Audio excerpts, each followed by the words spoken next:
أعوذ بالله من الشيطان الرجيم بسم الله الرحمن الرحيم إن الحمد لله نحمده ونستعينه ونستغفره ونعوذ بالله من شرور أنفسنا ومن سيئات أعمالنا من يهده الله فلا مضل له ومن يضلل فلا هادي له أشهد أن لا إله إلا الله وحده لا شريك له وأشهد أن محمدا عبده ورسوله يا أيها الذين آمنوا اتقوا الله حق تقاته ولا تموتن إلا وأنتم مسلمون يا أيها الذين آمنوا اتقوا الله وقولوا قولا سديدا يصلح لكم أعمالكم ويغفر لكم ذنوبكم ومن يطع الله ورسوله فقد فاز فوزا عظيما القائل إن أصدق الحديث كلام الله وخير الهدي هدى محمد صلى الله عليه وسلم وشر الأمور محدثاتها وكل محدثة بدعة وكل بدعة ضلال وكل ضلالة في النار. أحبابنا الكرام السلام عليكم ورحمة الله وبركاته.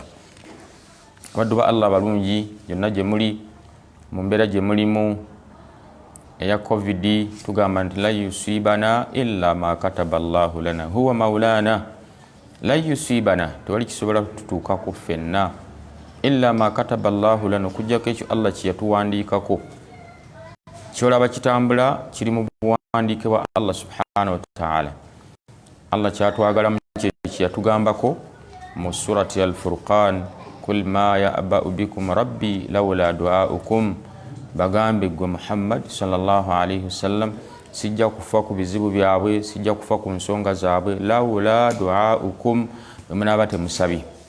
Allah kyatwagala mu kimu kumusaba kumuwanjagira mu kaseera akafaanana bwe kati abire nga atujjirawo buli mbeera yonna gye tulabanga ezitoyi. Ala Allahi yasir liannama innama ala usri yusra. Awali Allah subhanahu wa ta'ala byangu olw'ensonga nti buli awali obuzibu Allah assaawo obwangu.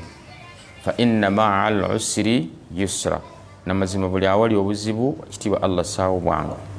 Idhan ebyo tubikwasewo ekitiibwa Allah subhanahu wa ta'ala.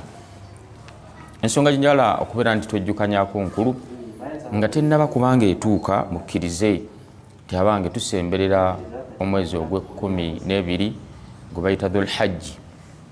Dhul-Hajji okubabuulirako akatono nti mulimu ennaku ezisooka 10 Allah subhanahu wa ta'ala ziyabashara nazo omubaka sallallahu alayhi wasallam yamusanyusa ne umma ye mu kaseera yagamba nti wal fajiri wa layalin ashiri, abange ndayidde okusala kw'emmambya ku lunaku lwa Eid wa layalin ashiri, n'ebire 10 ebitutwala ku lunaku lwa Eid.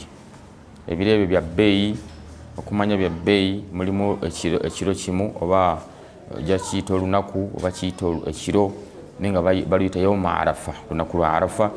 Omuntu aba alusiibye wakitiibwa Allah amusonyiwa emyaka 2, kyeteekereteekere kisabe Allah akutuuseeyo bi'awnihi tabaraka wa ta'ala. Mubiyinza okuba nti bikolebwa omuntu byayinza okweteekateeka nabyo newankubadde nga tuli mu mbeera efaanana bweti, teekateeka okusala al-udhiya, okusala ensolo ya dhuhiya. Manyi tujja bisomesaako mu maaso naye ate bikoonako kiwa omuntu okweteekateeka n'okutereeza enniya. Yagamba sallallahu alayhi wasallama ti arba'u la tujzi'u, ensonga ensolo ziri 4 tezisalibwa. N'agamba esookera ddala al-awra al-bayyinu awraha, ey'ettulu nga yazaalibwa efunye damage oluusi mu buto bwayo naye kulanga ya liiso limu, eyo tetugyetaaga ne bwebanga nnene nnyo. Kasitebaako akamogo nga ya ttulu liiso limu tesalibwa. N'agamba sallallahu alayhi wasallama wal marida al-marida al-bayyinu maradaha, n'endwadde etegerekesa obulwadde bwayo. Solo yalwadde eryawo ekankana yafunye omusujja, tesalibwa okujjako nga emaze okubeera nti nungi. Inna Allaha tayyib la yaqbalu illa tayyiba, Allah mulungi tayagala okujjako ebirungi, takkiriza okujjako ebirungi. Ensonga eyokusatu wal arja albayinu dhal'uha, n'enkadde amagumba gonna gali gati kungulu.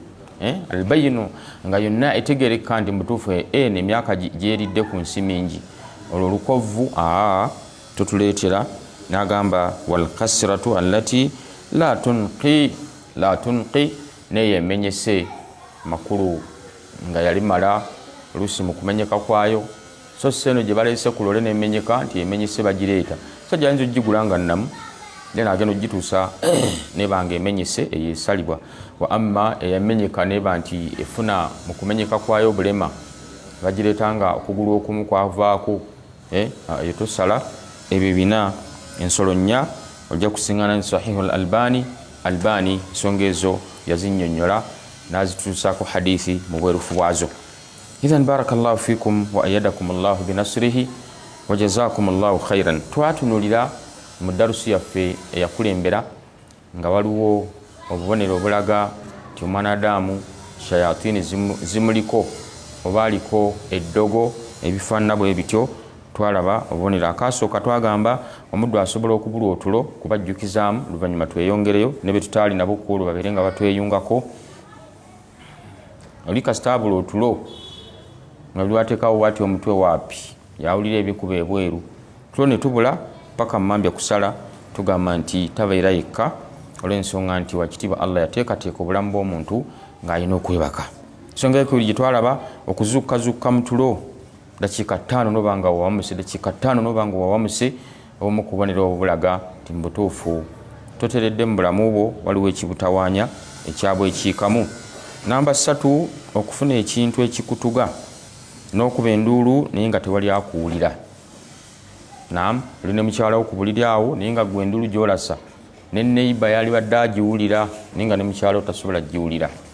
kitegeeza eddoboozi likwatibwa nobeerawo wakati w'okubanga gw'owulira okakanye eddoboozi lituuka emiriraano 3 ng'olikuba nnyo kisajja kikutuga naye nga ne muliraanwa wano neiba gwe webase naye mubuliri mu bulangiti emu tasobola kubanga akuwulira.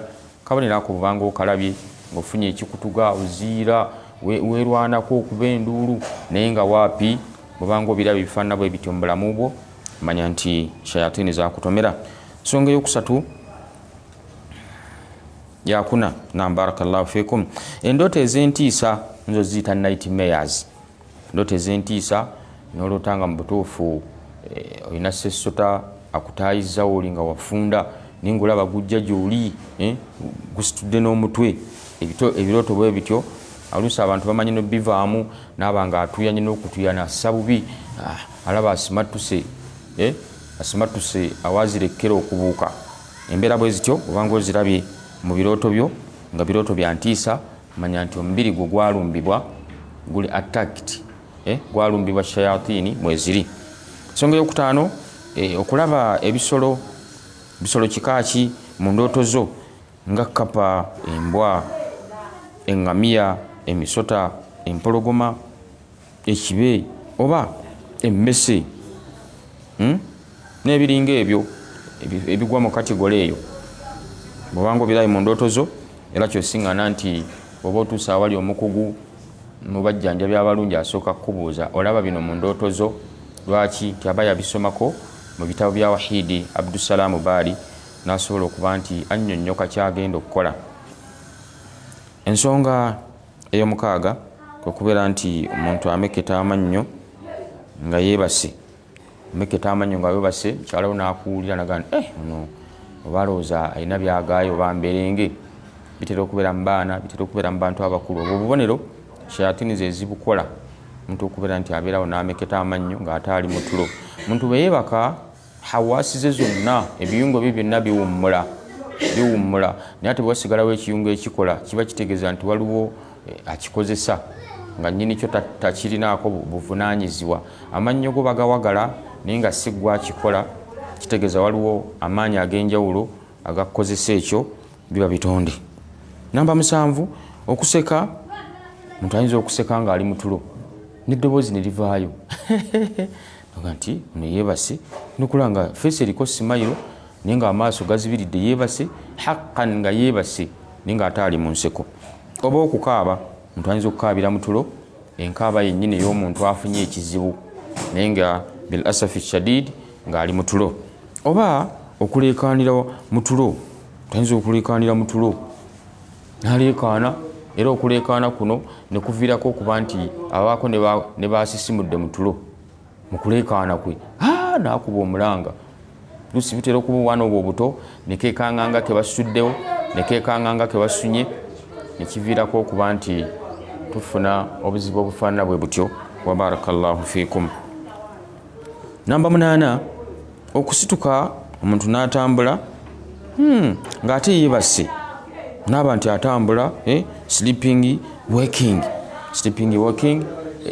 omuntu abeera mu mbeera bwe zityo bw'obanga okirabye omuntu asituka mu tulo n'atambula naye nga yeebase kabonero akalaga ti aliko shayatini. Namba 9 okulaba endooto ng'olinga awanuka waggulu ogwe wansi. Obanga okirabye omuntu awanuka waggulu agwe wansi oluusi avudde kalina ng'ali mu bbanga awo ensisi yonna neemujjula naye nga gyagwa tatuuka kabonero akalaga ti omubiri gwe gwawambibwa. Ekyo kiraga nti mu butuufu omuddu tali yekka. Nsonga ye10 ku bubonero obutulaga waalitegeeredde ku ki bw'osoma mu musomo guno gwe kennyini ne weetegerera n'omanya nti omubiri gwange gwalumbiddwa, kwe kubeera nga olaba mu ndooto ng'oli mulimbo ku kasasiro oba mu kkubo ng'oli wekka. Obubonero buno omuntu wabulootera kubeera nti oloota oli mulimbo, baziyita zi arwahi, oyinza ogiyita emyoyo gye giwummulira oba ziyite kaliinu. Omuntu bw'afa kaliinu ye ebeera awo baamuziika, ngera bolaba nti n'ensolo ezo ziba ne kaliinu yaazo. Kaliinu y'ensolo ezo era ensolo weefiira kaliinu yaayo weebeera. Kyova olaba nga abashiriku baagala nnyo amaliba g'ensolo ezo, enkambwe ng'empologoma. Nti kaliinu y'empologoma eyo ejja ebeere wano waali kutiisatiisa ngeri gyabeera ng'enkambwe, n'omuntu bw'atunula ku ddiba omushiriku lyatuddeko nga lya mpologoma oluusi lyangu nga nti tuufu omusajja ono muzira, eddiba lino nga terifunika, yasobola ati okukwata engo n'agijjako eddiba, kitegeeza ennyama yayo yali andye. Kati ebwe bityo kabonero akalaga nti omuntu bw'aloota ng'ali muzirimbo, oluusi oli mulimbo tola nga abashiriku balogera nnyo ku malaalo. Omuntu ono bw'aloota amalaalo kabonero akalaga nti aliko shayatini, era eyo mulimbo oba kuzikabbuli gye baasimira eddogo lye baakola mu mbeera ey'emulumbagana. Oba kasasiro, omuntu okuloota ng'ali kasasiro kifo kya shayatini, nga balaba Nabbi sallallahu alaihi wasallam yatukubiriza nnyo bwe tuba tuyiwayo kasasiro tusome bisimillah. Naam, tusome bisimillah. Era nakibajjukizaako mu misomo gyaffe egyakulembera nti abakyala abasinga ekibalemesezza okuzaala kukwata paadisi zaabwe ze bakozesezza mu kubeera nti bamaze ozikozesa nga bagenze mu mwezi n'azisuula ku kasasiro nga teziriiko sitira, nga tazibisse. Kikyendegeeza n'okubikka twaga nti omukyala agikwata n'agissa mu kaveera n'akasibako n'ateeka mu kasasiro n'alyoka ayiwayo. Nabuli lwagisuulayo nga njereere, ebitonde ebiri nabyo birina amagezi ate bituyinako ensaalwa ne fitina. Naam, kibula nga byagala nnyo mwanadamu bimusuula eddalu ali ekasasiro wamu nabyo bafaanagane, kubanga gwe Allah yakusukkulumya ekitiibwa mutabani wa Adamu. Haithu qaala Allah subhanahu wa ta'ala walakad karramna bani Adam, walakad karramna bani Adam. Allah yasukkulumya mutabani wa Adamu atya gotunuli ebyokulya byokka bye yakutegekera okulaga nti oli wa kitiibwa. Laba ffene n'amusabika n'amuteeka wakati mu myuzi, ate kungulu n'ateekako security ye ya skin. Allahu akbar. Era toyinza kulya muto ng'ensolo endala bwe ziri emmere embisi, wabula oyita wansi wa muti gwa ffene, ennyindo zino ne ziripootinga nti ku ffene kuliko ffene ayengedde. Era ogenda okukeberako nga kwali, ogenda okusala ng'olaba ffene Allah gy'amutadde munda, obuwoomi, sukaali alimu, kiraga kitiibwa. Tunulira ekikajjo, pamba yamuteekamu supu nga juice ono alimu sugar, n'amusabika mu kikajjo n'ateekako siru kungulu. Era ogenda okulaba ekikajjo nga kiri awo n'ogamba mutuufu kikuze, n'okitema ogenda okususa okugaaya mu pamba oli nga supu avaamu yenna juice, masha Allah, kiraga kitiibwa. Mmenye kindeke ki kati saako okuba nti omwanadamu ensula gy'asulamu. Allah subhanahu wa ta'ala yamutegekera ennyumba gy'azimba, n'ateekako oluggi, n'ateekako ekisenge kye, ku kisenge kye n'ategekayo obuliri, buliri ne bubanga bwa kitiibwa. Olaba waasula wagonvu, ate n'abanga ateekako ebyokwebikka, ate n'assaako n'enneeti. Teri kitonde kisulanga mwanadamu bw'asula. Allah kyaga nti walakad karramna bani Adam, tabani wa Adamu twamuwa ekitiibwa. Wahamalnahu fil barri wal bahri, Allah n'akusitula ku lukalu ne ku mazzi. Ku mazzi mwanadamu atambula atudde, mazzi n'agatulako butuuzi, ekyuma ne kimutambuza. Ekyo Allah amagezi ge yamuwa n'akikola. naam ne ku lukalu bw'atyo asonga busonzi tugenda wano mbalala n'afukamiza ensozi n'azizzaawo atudde ali ku injini gy'anyiga paka lwatuuka embalala kyonna kitiibwa naam allahu akbar walillahi alhamdu kati sheetaani ensaalwa gyeyina nnene okulaba nga allah yakuwa ekitiibwa ate n'akyogera nako wahamalnahu fi lbarri walbahri warazaqnahum min atayibat allah n'asuuta nti netukugabirira mu birungi wafaddalnahum ala kathiri mimman khalakna tafdila netukusukkulumya wallahi wulira allah yakusukkulumya mu bitonde byonna bye yatonda olusukkulumya olaba okola ibada malayika ze batakola nosala essola yonna ebiyungo byonna n'obijjuza nga malayika zikolako bitundu eri ku sujudi eri ku rukuu eri ku itidaalu eri ku samia allahu liman hamida zikola bitundu gwe allah n'akuwa fule noba ng'ojjuza ebiyungo byonna essola zaabyo kyabbeeyi kyobulaba nga akutegekedde ebifo ebyebbeeyi bw'onobeera mubamugondedde era abamutya nambarakallahu fikum tugambye nti mu bimu ku birooto ebiraga namba gye tutunulidde namba ya 10 omuntu walootera nga ali mulimbo ali kasasiro ebyo ebifo bya shayatini zaagala nnyo mulimbo eyo nezaagala nnyo ne ku kasasiro ke katale kaazo nga bulaba ffe bwetugenda mu wino nga bulaba bwetugenda mu katale kaffe ak'enakasero supermarket kati nazaawo ye supermarket yaazo tolanga omubaka sallallahu alaihi wasallam atukubiriza nti omukumu bw'abanga yafunye akiika ne basala ku nnyama ennyama eyo gye bamaze okulya amagumba ago mugakuŋŋaanye temuganaabiramu ngalo abasinga obungi tugassa mu kataasa n'osaba sabbuni n'onaabira muli oba okoze ensobi obusiraamu ategedde ng'atuulako mu ddalusu zaffe abadde awa Uganda kyolina okukola kimu okubeera nti amagumba ago gakuŋŋaanye gateeke mu kaveera sibako bulungi twala kasasiro bw'oba ogateekayo soma bisimillah ebiddirira birekerewo ekitiibwa allah subhanahu wa ta'ala omubaka yasomesa sallallahu alaihi wasallam tibutumala okulyako ennyama allah ateekerako baganda baffe mu majinni ebyokulya allah bibateerako ffe tetusobola biraba n'engeri gye tutabalaba so nga bwe bali era bo batulaba era tofuyisanga ku kikuta ekyamenvu oba ekikuta kyetuliddemu fruits ng'emiyembe ng'amenvu nga ebifaanana bwe bityo tobifuyisangako togezanga n'ofuyisa kasasiro obanga aleese omukojjo bumuowino n'ogumansira abantu mu byokulya byabwe fula abantu bafuna endwadde nga bagenze mu kufuyisa ku kasasiro oluusi bighayri ilmin olw'obutamanya so nga essimu ogiyina kuteekako buteesi misomo gyaffe n'oyiwako data nobanga olaba n'osoma ate n'oyiga n'otegeera tubeebaza abagoberera emisomo gyaffe barakallahu fikum mukola kyabuvunaanyizibwa mukola kinene tusaba allah abawemu obulungi ate n'okuba nti mweyongera okuteekamu ensimbi kulaba nga ddaawo eno etambula sajja ababatuusaako bino wallahi bayita mu bugubi mu kaseera akafaanana be kati aka lockdown omusomo n'agukusanza awo wooli mubateekemu ensimbi insha allah mubafandinge teekako ensimbi as much as you can biidhinillahi tabaraka wa taala namba 10 tugirabye nti singa oloota nga mu butuufu oli mulimbo gamba mu bijja byewammwe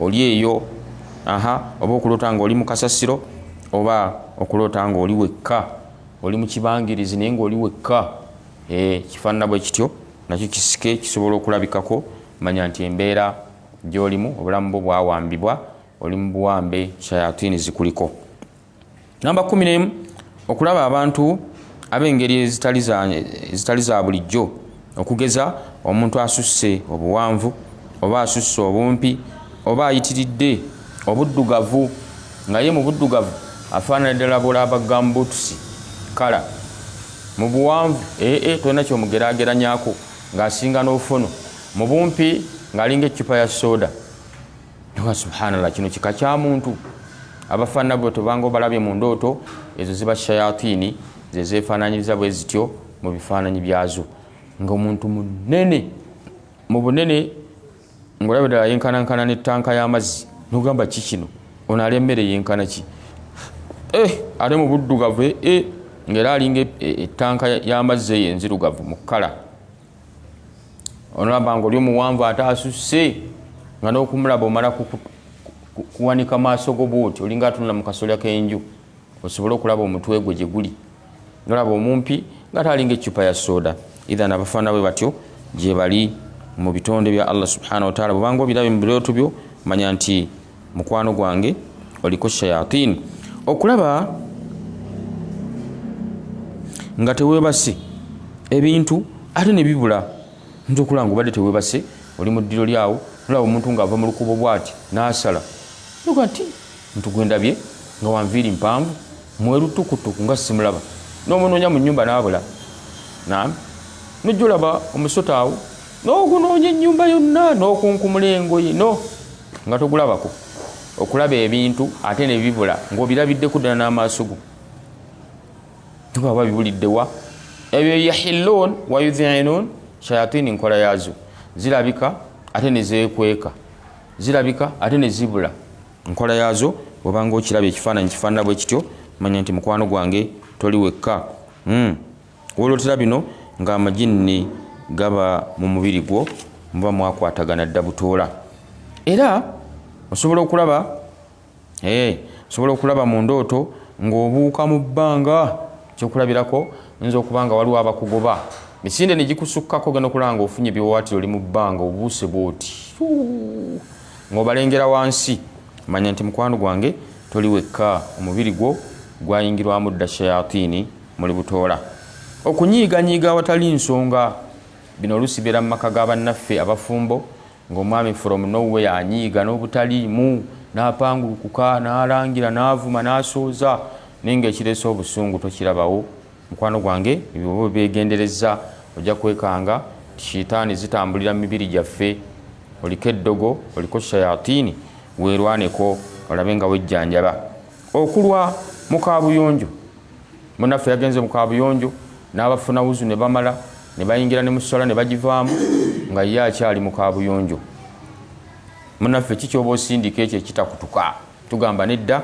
toli wekka shayatini zireeta akabubi ne zikwata ekyetaago ky'omuddo nawulira nga alumizibwa ayagala kumala kyetaago n'asindika nga tekivaayo ayambala empala afulume ne kijja n'asitama n'asindika bagiyita hawadith erinnya lyayo yekola ebyo mu kutawaanya abanadamu mu mbeera z'okumala ekyetaago naam niwesiŋŋaana ng'ensonga eddako okuyitiriza okwerooterera mufumbo oluusi si mufumbo kasita ayitiriza okwerooterera ekigambo okwerooterera kibeera nti ono aloose nga yeegatta ne mukyala we n'atuuka ku ntikko n'avaamu enkwanso kyebayita okwerooterera kasobola nga kibaddewo ku makya ne kiddamu ku ttuntu ne kiddamu ekiro nti kiki kino olaba kiyitiridde kuba kiyinza okuba mu butonde bw'omuntu nga kibeeramu kale mu buwangaazi bwe mulundi nga gumu mirundi ebiri hakatha ne bwolaba nga kiyitiridde ng'omanya mukwano gwange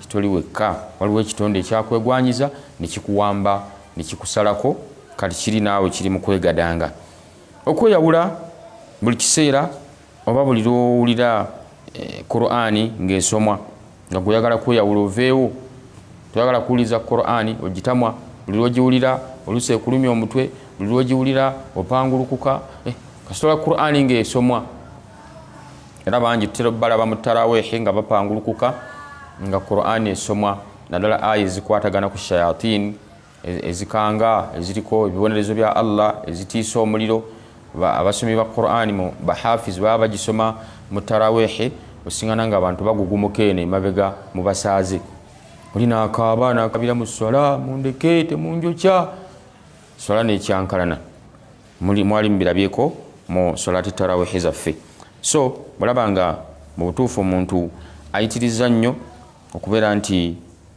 ali mu mbeera bwetyo bwawulira Qur'ani yeeyawula tayagala giwulira apangulukuka akabonero ako nako si kalungi okutya ennyo muntu ng'alinamu okutya tulaba nti olwaliro bakitiibwa Allah yassizza coronavirus ng'atambula mu nsi bantu bamwogeddeko bingi naye ate kamu ku bubonero bwe obuleeta okutya muganda omusinkana muyonka ku bbeere limu naye ng'okumuwa engalo Allahu akbar banadamu bajjudde khawufu nosingana nga taata w'abaana takyasala n'abaana solatul jamaa awaka ani yabagamba jama mugisaala awaka oba muli ba family nga bula his excellence balakkiriza okuva mu bannasayansi be nga baga nti abantu abawaka babeere wamu bo babeere awo lwaki bali wamu abali awamu tebalina buzibu okukola ebibagatta ng'okukwatako mu ngalo mukyalawo naam ng'okusala esswala ya jama ne mugatta ekigere ku kigere jama waka muzikwati biidhinillah kyebaagaana zino jama zo mu mizikiti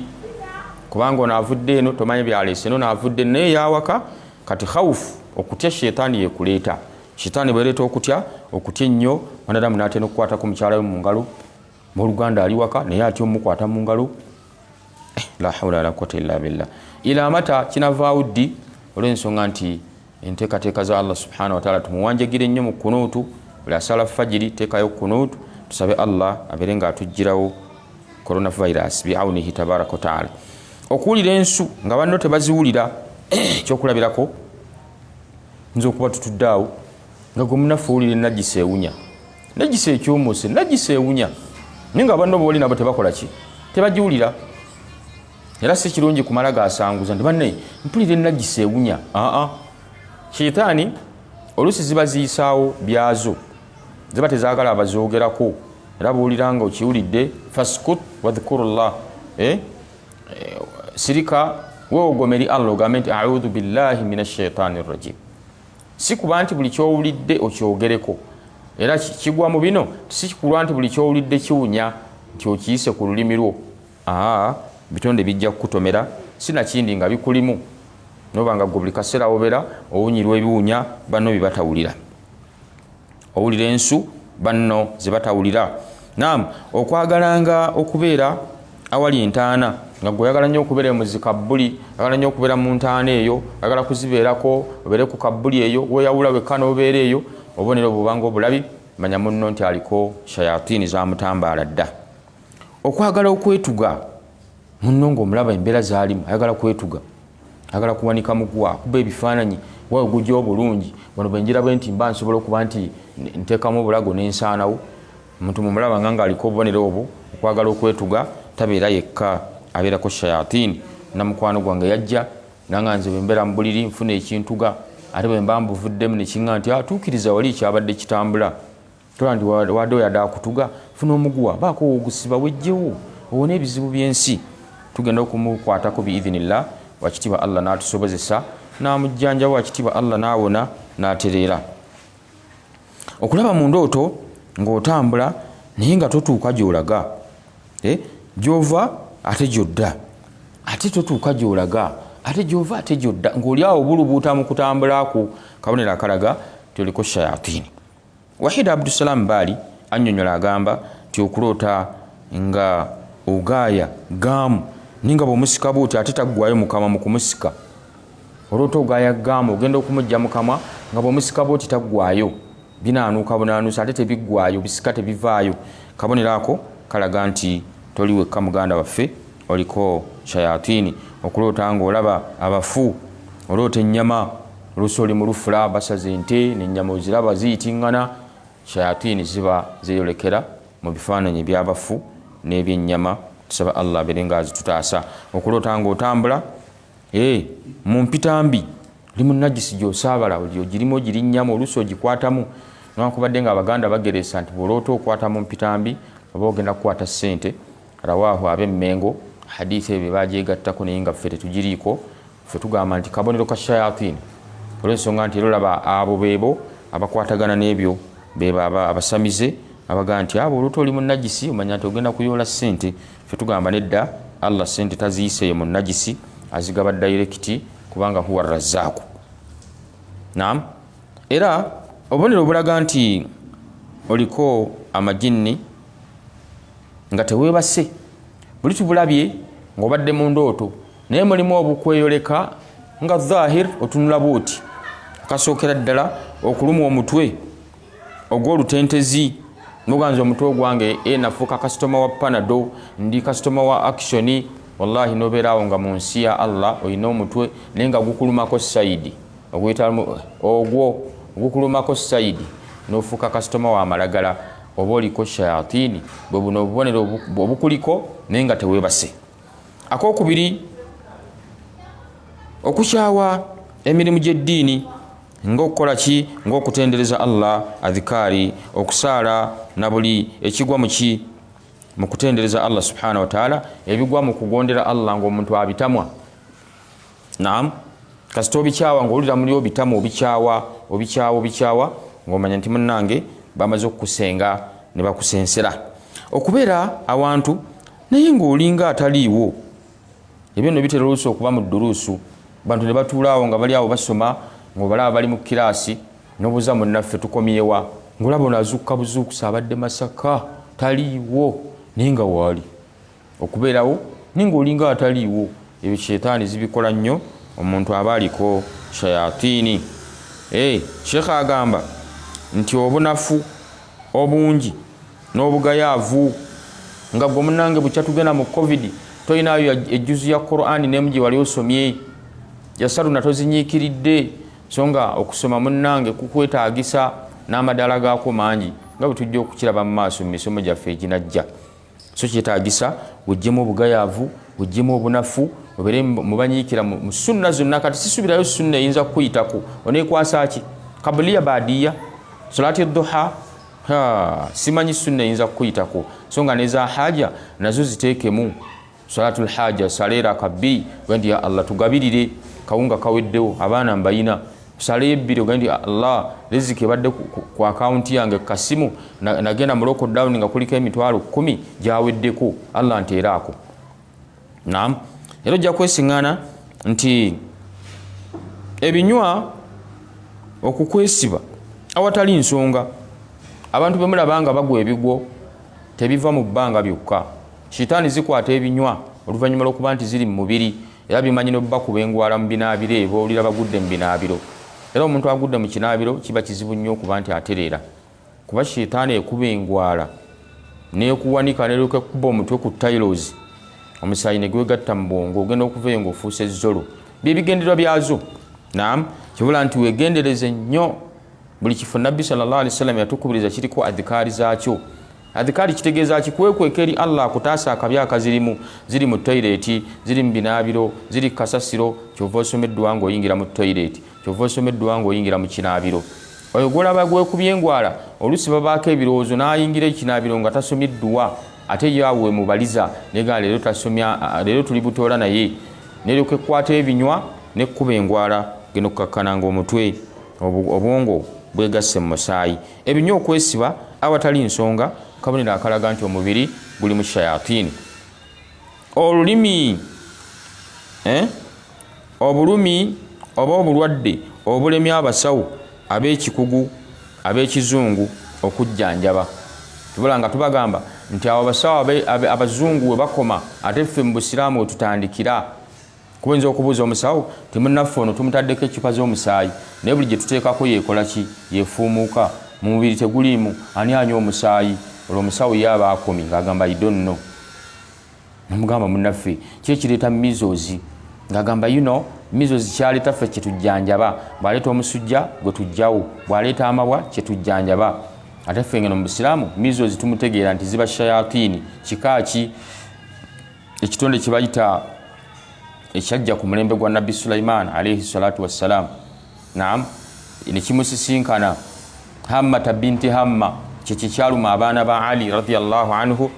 Nabbi sallallahu alayhi wasallama amala agenda okubajjanjabako nga Ali bimusomedde. Jibril alayhi salatu wassalam n'amusiza edduwa ng'eva eri Allah subhanahu wa ta'ala nga Allah amugamba nti abaana bano bakwateko obasomere n'edduwa eno u'idhukuma bikalimati llahi tamma min kulli shaytani wa min kulli ayni lamma. Owulidde mulimu lamma Hammata binti Hamma ekitonde ekyo kyekijjamu embuto z'abakyala kyekirwaza obwana measles. Kati tulula nti measles nga tumanya nti waliwo Hammata binti Hamma nga tumanya ekyomumukolera mwana nga tumuwa kurukuya nga tuleeta amasavu g'endiga nga tumusiigako bwekityo nga tumujjanja. Endiga eyo gye mulaba ne mulaba shayatini egibagobako erimu eddagala kafaafa pitirivu nnyo. Nabbi yagamba sallallahu alaihi wasallama erimu ebikolo 30 eby'eddagala. Kibula nga shetaani egikutamya buli omugamba omuntu tulyeko ku ndiga ng'agamba nti enva zaayo ziwola kale ate olaba emanyi okukuba eminyira ne gijjiramu ebiwuka kale ate abantu bagirogesa kakana ng'omuntu agitamiddwa bighairi ilmin naye ng'omuwarabu tomujja ku ndiga. Lwaki? Bagisoma ne bagitegeera. Fano tugimanyiko kimu kujjanjaba measles kyokka naye nga n'emigaso emirala miyitirivu. Ojja kusingana nga abazungu abo bazibu nnyo. Teriyo lotion esiigibwa mu bakyala bano gye bakozesa kujjako ng'erimu dikini w'endiga ku lw'emigaso gyayo. Bo baagiraba ne bagisoma ne bagikuguka ne baba nga bagibasiigisa mu lotions ze mwesiiga ng'abakyala mulimu item zaayo. Naye kirungi bw'obanga ogifumbye wutako ku supu waayo oteekemu ekijiiko kya zaiti zaituni tushifa wakitiibwa Allah ajja kubanga akujjanjaba endwadde ezisinga obungi mu mubiri gwo. Naamu wa barakallahu fikum. Obumu ku bone bwe tulabye omwanadamu obumuluma nga mulamu bangi bali mu malwaliro naye ng'endwadde ezibaluma tezeetaaga bazungu.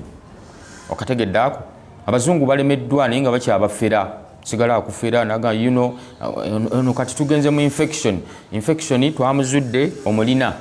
Infection kyeki kale bwengenda wano ku Google nembuuza infection baŋŋamba bwe buwuka obusemberedde okuzaala obuwuka obugenda okuleeta malaria. Bintu byakutetenkanya kugatta buwaya. Ntugamba nedde ebyobusiraamu si byakugatta buwaya. Bino Wahida Abdussalam Bali abitutegeeza nti kasita batwala omuntu ku musaayi ne bamukebera ng'omusaayi tegulina kyegulaga ndwadde totawaana kulwaza mulwaddewo na kumuwa kitanda. Mujjeeyo muteeke ku rukuya system ajjanjabwe mu rukuya shar'iyya bamusomerereko anywe ku mazzi ga rukuya akozese habbo ow'obusiraamu habbati sauda zaiti zaitun rukuya ashar'iyya.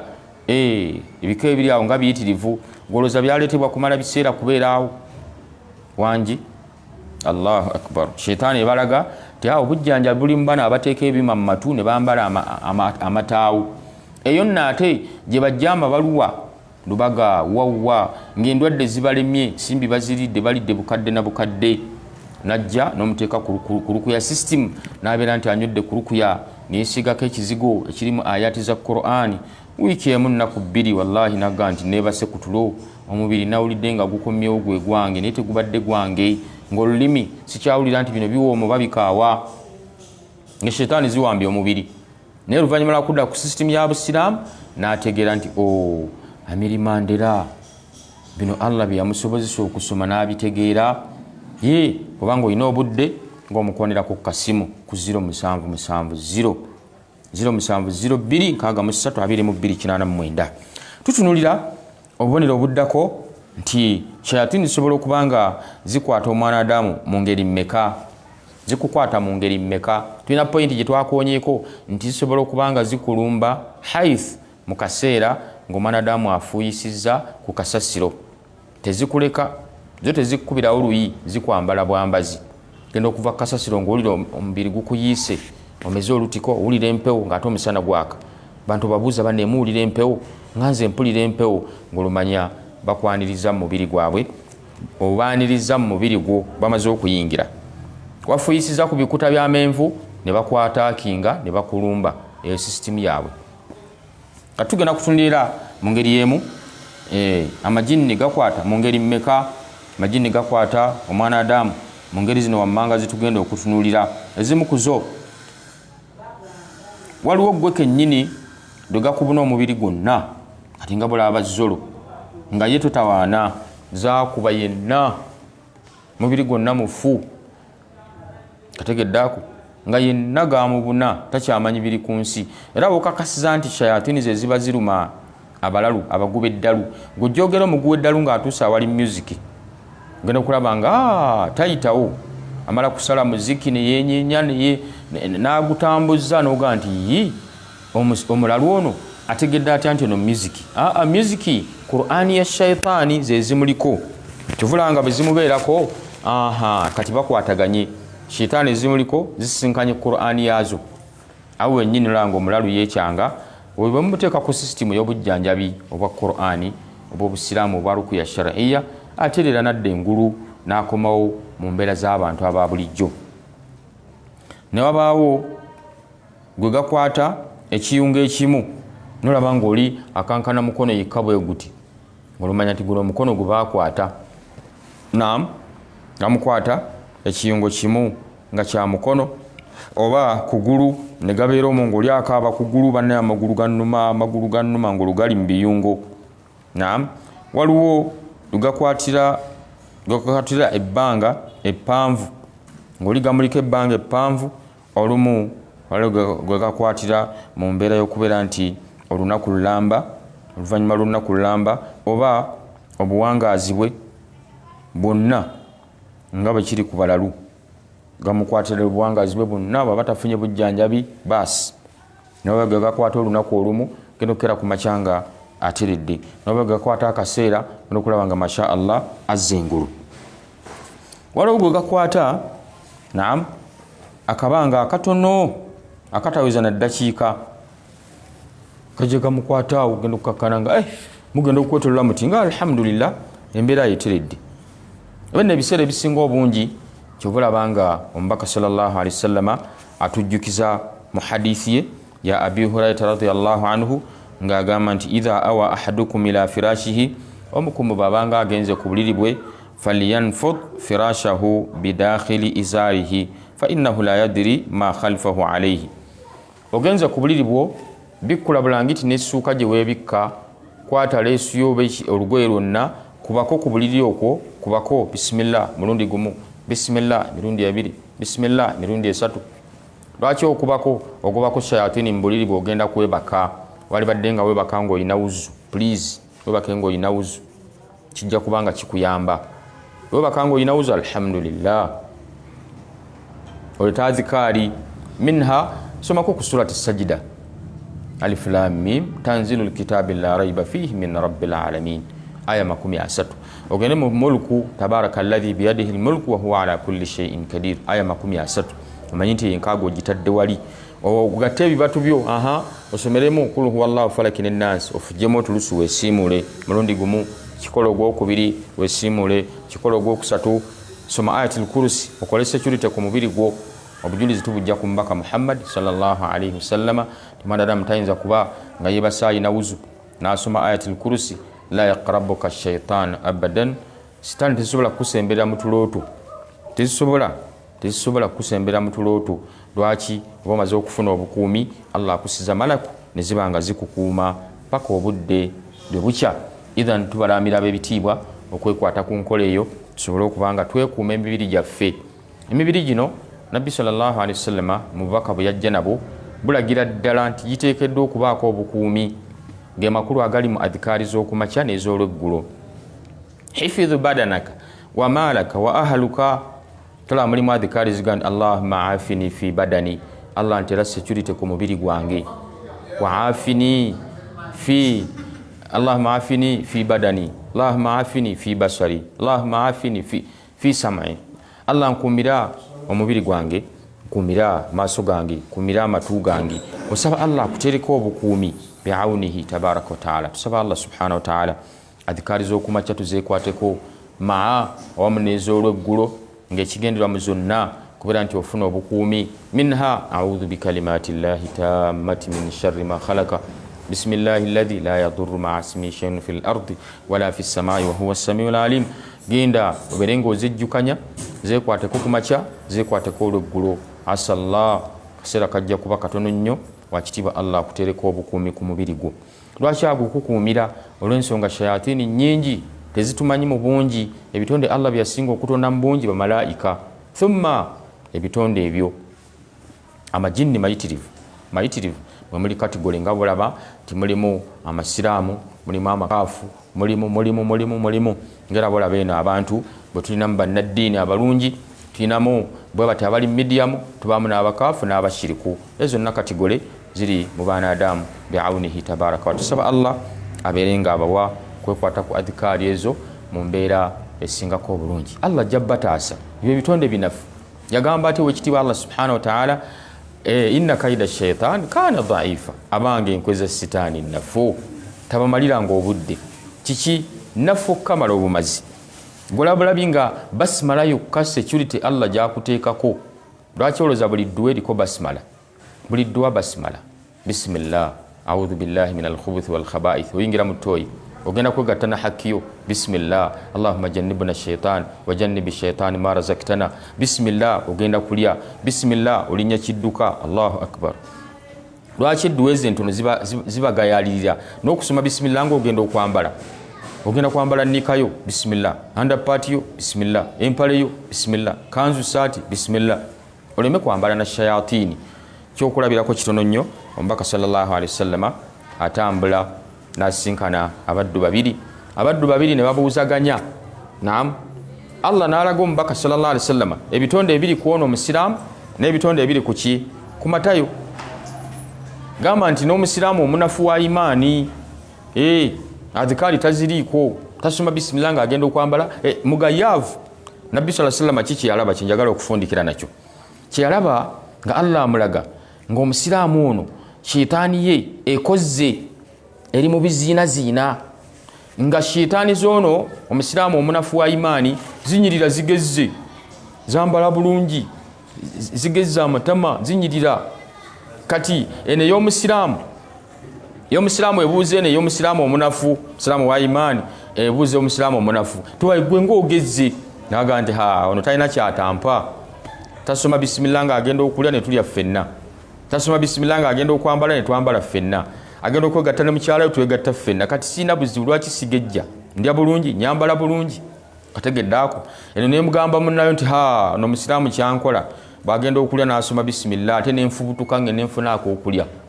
Bw'agenda okwambala n'asoma bismillah, dduwa z'asoma ng'ayambala nesifuna kakwambala. Agenda okwegatta ne mukyala we n'asoma edduwa, siina laavu, seegattangako na mukyala we bukyambeera naye. Nabo obujulizi obwo funamu ekyokuyiga, ogambe subhanallah, shitaani tugabana nazo. Naam, gonobanga ogenda okwegatta ne mukyala wo, shitaani neekusookayo. Allahu akbar. Ogenda okulya emmere nobanga tosomye n'olya nayo, kyevula temukkuta. Ogenda okunywa tosomye bismillah neeka kunywako.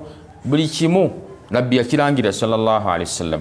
Shaytaani ejolaba mu ndwadde ezituluma 199 famina shaytan, akonako katwali nti ku 10 endwadde ezituluma 99 famina shaytan, ziva mu sitaani. Guno obuza kasikonda avuddewa, embiro zivuddewa, omusujja gw'amangu gweki bakuyita gwa kitengo guvuddewa, omutwe oguntemeddewo ku sport guvuddewa. Ezo endwadde zaalusa famina shaytan. Bawulama bazizuula dda ne bagamba mukozese amalagala g'obusiraamu, shaytaani zijja bavaamu. Kivula nga waalusaazi ate mu Ramaddaani asiiba. Lwaki? Shaytaani eba nsibe, bwe banga bagisibye neekuta n'osiiba ku Idi ne bazita, oluba okukuta alusaazi ne zikomawo. Afala ta'qilun, tofunamu kyakuyiga. Idhan barakallahu fikum wa ayyadakum Allahu binasrihi. Twebereremu ng'enjogera ya leero bwetera okukola ki, bwetera okubeera, tubeere nga twetereza ebyo ly'eddagala ly'obusiraamu. Olwayo tukonedde ku bubonero bw'omanya ng'oli mu ndooto ne tukuwa obubonero bw'olabirako ng'otunula ogaye nti subhanallah, bino Wahid Abdussalam Bali yabiwandiika dda, tugenda kukola tutya? Idhan barakallahu fikum. Bw'onooba obyetegereza n'obisoma bigenda kukuwa enteekateeka, obeere nga wekwata ku mukutu guno guteekemu ensimbi biidhinillah. Mukutu guteekemu ensimbi, abaddu bavuga amafuta kulaba nga batambuza ddaawe kutuukeko eyo gy'oli mu kisenge ekyo mu nnyumba yo, bateekemu ensimbi bi'awunihi tabaraka wa taala. Ekirala basabireko kiwuka kino ekibungeeta kireme okubanga kibasalako mu bulamu bwabwe, bangi kibatutte. Abawalimu bano abatusomesa wakitiba Allah, basabireko Allah abawa obulamu, abavundusa enjega eno amu n'abatambuza emikutu gino egibakasukira ebigambo, mubateekeko mu dduwa Allah abatuwangaalize n'ebyuma bibeere bingi ate bibeere nga bya mulembe ebisobola okubanga bibatuusaako daawa ebimayumba gammwe. Muteekeko ensimbi, abagagga gye muli abawookinga emisomo gino, ensimbi ozituulidde, Allah agenda zikubuuzaako.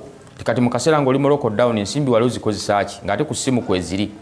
Sajja musindikira akakadde, essimu tegenda kwenyeenya, ajja kusigala ng'eya bulijjo era etambuza eddaawa. Wabula gwe kye bagenda okukusabirako kimu, Allah akusobozesa ove mu lockdown ate okole, ate Allah azikubisizeemu, ojja kulaba ng'embeera eteredde. So nga bw'oba otaddeko, abantu bano bajja kusobola okubanga batambuza emirimu gy'obusiraamu bi'awunihi tabaraka wa taala. Tusabirigane yonna gye tuli, kirwadde kijja kgenda naye nga tusobola okubanga tukutuusaako daawa mu mbeera yonna nga bwefaanana.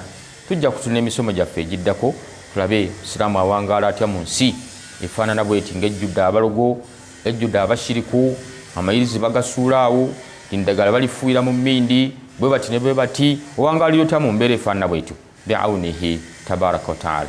Rabbana takabbal minna innaka anta as-sami'ul alim وتوب علينا يا مولانا إنك أنت التواب الرحيم.